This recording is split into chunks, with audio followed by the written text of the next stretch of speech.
Now that the 2025 season is officially over, I've identified 4 big losers of this season that have just a ton of free agents on the market, and their market value has gone crazy, and I'm really wondering what they do next moving forward. We're going to start off with the New York Mets. Obviously, 2025 was not their season. They were 83-79, and they barely missed the postseason to the Cincinnati Reds on that tiebreaker, which obviously was not ideal for them. This team currently has 16 free agents, and their market value is $129 million between these 16 guys. And I'm using Sport Tac for all these numbers as well. And they have 2 club options, 2 player options, and then an opt-out. We'll see if any of those guys will be free agents as well. But we already know about the Pete Alonso situation, which is obviously not good for them. But I'm really curious to see what's next for this Mets team in 2026 because I feel like the Mets should try to do damage control and just retain as many guys as they can in free agency. I think that's going to be the big thing for them. Obviously, we know Pete Alonso's probably gone at this point. But a lot of these other guys like Starling Marte, Gregory Soto, I mean, even like a guy like Jesse Winker, we'll see what kind of their markets are going to be looking like. But I would say try to retain as many guys as they can, and they actually do have a couple guys in the new pipeline as well. They have 4 guys in the new top 100 at the end of the 2025 season. At number 11 was Nolik McLean. He pitched really well as a rookie in 2025. He had a 5-1 record with a 2.06 ERA for the Mets, so honestly a pretty solid player. And then number 21 they have Carson Bench, who is an outfielder. At number 30 is Jet Williams, who's listed as a shortstop, outfielder, and second baseman. And then at number 46 they have John Tong, who's a right-handed pitcher. So those are their guys in the pipeline. We'll see how these players are when they get officially called up. Obviously, we've seen a couple of them so far, but these are the 4 guys. So there are a couple gaps they definitely need to fill on this team. Obviously, first base probably being the big one with Pete Alonso most likely being gone. But that's kind of the Mets situation as it stands right now. We'll see what this team does in the offseason. We'll see what Steven Cohn does in the offseason. I'm very excited to see what this Mets team does. And let me know in the comment section down below, what do you guys think this Mets team should do? We're going to move over on to our next team, which is going to be the San Diego Padres. Now, this team went 90-72 in 2025. They were the 5th seed in the National League, and they lost to the Cubs in the wild card series 2-1, unfortunately. But this team also has 12 free agents on the market, and their market value is $120 million by Sport Tac. There's a lot of big names in free agency for this team. My personal opinion, if I was the Padres GM, I would retain Luis Arraez and Michael King in the market, and then maybe pick up another pitcher. I don't think Dylan Cease is really their guy. He's definitely struggled in this season, and he's about 30 years old, so we'll see if they want to re-sign him, honestly. But we know the Padres are a very,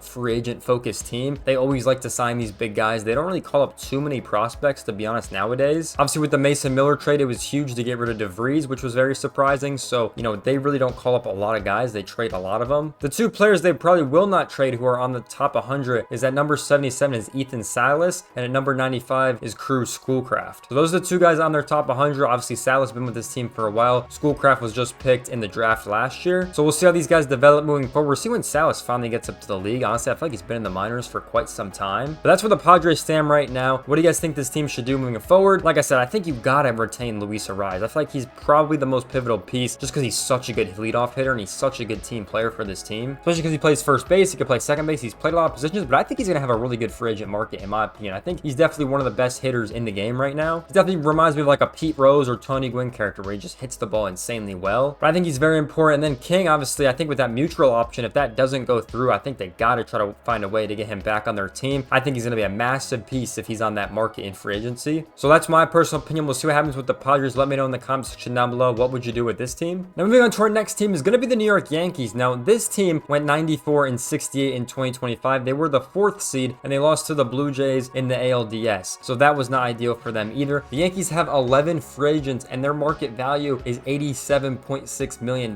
by Sport Tac. I'm pretty sure Bellinger is going to opt out of his contract. I just saw the rumors about that today. So we'll see what happens with him, but it does seem like he's going to opt out of that contract. But in my personal opinion, I think there's a couple guys you got to retain. I think first of all, Goldschmidt for another 1-year contract I think would work perfectly. I thought he was really good this year. I know Ben Rice has also looked good, so maybe that's the reason they wouldn't extend him. But me personally, I thought Paul Goldschmidt played really good with his Yankees team. And then the other 2 guys I think I would have is Trent Grisham and Luke Weaver. I think Luke Weaver is a good piece in that bullpen. He hasn't been the greatest pitcher ever, but I feel like he's been decent enough to get a contract extension. And same with Trent Grisham. I think he's been a phenomenal player for the Yankees. I think during the regular season, he's been really good. But I think the main focus for the Yankees in free agency is going to be getting that bullpen better. I think that was their main struggle in this 2025 season. Obviously, they're going to have Garrett Cole coming back for 2026, which is going to help them massively in starting pitching. But definitely the bullpen for the Yankees is a key component that I think they're going to need to fix. They obviously have a couple guys on free agency from that bullpen. Out of the 11 players they have being free agents, 6 of them are in that bullpen. So it's going to be huge to rebuild that bullpen back up. But they also have 4 prospects on the top 100 100 as well, which is very exciting. George Lombardi is at number 27. He's the next shortstop that's going to get called up. At number 74 is Carlos Lorang, right-handed pitcher. At number 97 is going to be Emir Rodriguez Cruz, who's the right-handed pitcher. And at number 99 is going to be Spencer Jones, outfielder. Obviously, I think Spencer Jones should start the 2026 season. I mean, he's just been absolutely phenomenal in the minor leagues, so I think he should definitely be starting with Judge in that outfield. But we'll see what happens with the Yankees. That's my personal thoughts on this team. Let me know in the comments section down below, what would you do with the New York Yankees? The last team we're going to talk about is going to be the Philadelphia Phillies. Now, this team went 96-66 and were the number 2 seed in the National League. They obviously just lost to the Los Angeles Dodgers in the NLDS. The Phillies have 8 free agents going into this offseason, and they have a combined market value of $102.6 million.